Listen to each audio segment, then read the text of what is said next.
Hello everyone, Locomotive here and welcome back to another Railway Model Store video. Today we're taking a look at the Oxford Rail War Department livery Dean Goods locomotive. So yeah, let's get started. So I've not seen one of these before. I haven't had anything from Oxford Rail before, but it's quite a nice box.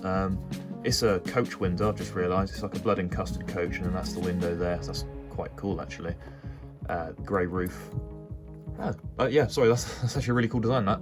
You've got Oxford Rail logos, slogan, you've got the scale down the bottom here. Then on the sides you've got the product code there. And on this side you've just got a plain bit of box. And it's a sleeve, so we just pull it out, similar to Bachmann. Well actually no, similar to pretty much any design of box really. We've got your instruction manual, which actually has quite a lot of information there as well, which is quite cool.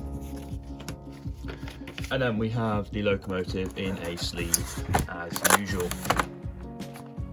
We have got a pretty decent amount of detail parts here. There's a spare coupler to go on the front there, and some various other screw link couplings and that sort of thing there as well, so that's quite cool. And then to open, as always, it's just popping that out and then getting the engine out just like that. Okay, so it's out of the box now. We can see it's a very, very basic livery, so there won't be a huge amount to talk about here.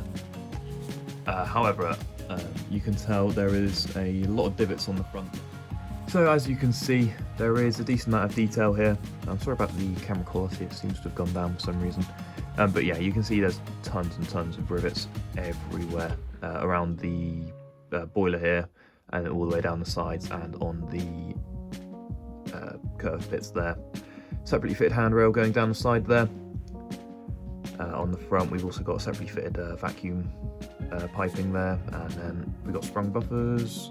We do have sprung buffers, so that's always cool. There's no paint bleed at all between the buffer and the rest of the engine.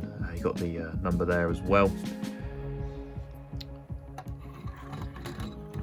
And then looking from the side, we can see it's a very basic design actually, but I guess, you know, it was built for the war, so simplicity would have been helpful. See the firebox here, and then you've got the dome and then other chimney things as well. And then if we just continue moving around, we actually have a really well detailed cab there, if it will focus a bit better.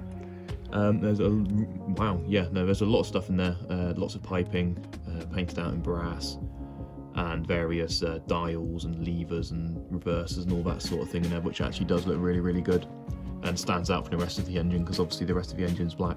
And you can also see down there's the wooden boarding for the inside of the cab there. The tender looks really good. We got some pretty decent looking coal there.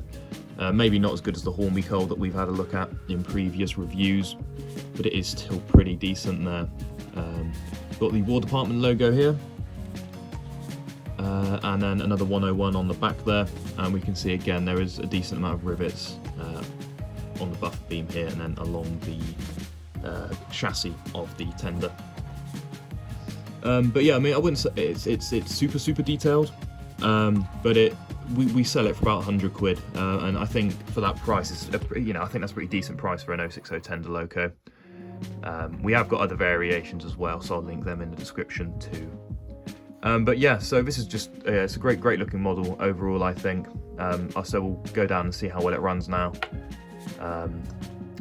with a little bit of war train. But yeah, if you're into that period, then this is a great one. It would go well with any of the railway operating division ones, or the snowplow one even. And if you are into sort of pre-grouping, then this is definitely a really good loco for that.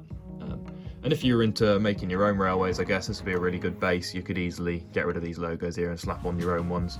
So that's something I would do if I was still doing my freelance thing, but that's not happening now.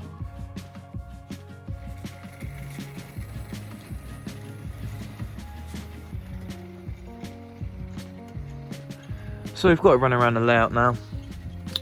Really smooth runner actually. Gets on the track easy as well. I sometimes have difficulty getting the steam engines on track, but obviously this is only an 060, so it's a lot more easy to get on the track than it would be like a Pacific or whatever. but it was running really nice at slow speeds as well, and especially my dodgy old controller, that's always quite impressive to me. I haven't really got enough wagons to do like a loaded weight test or something, but it's handling my little military train pretty well there. So yeah, let's just continue the running.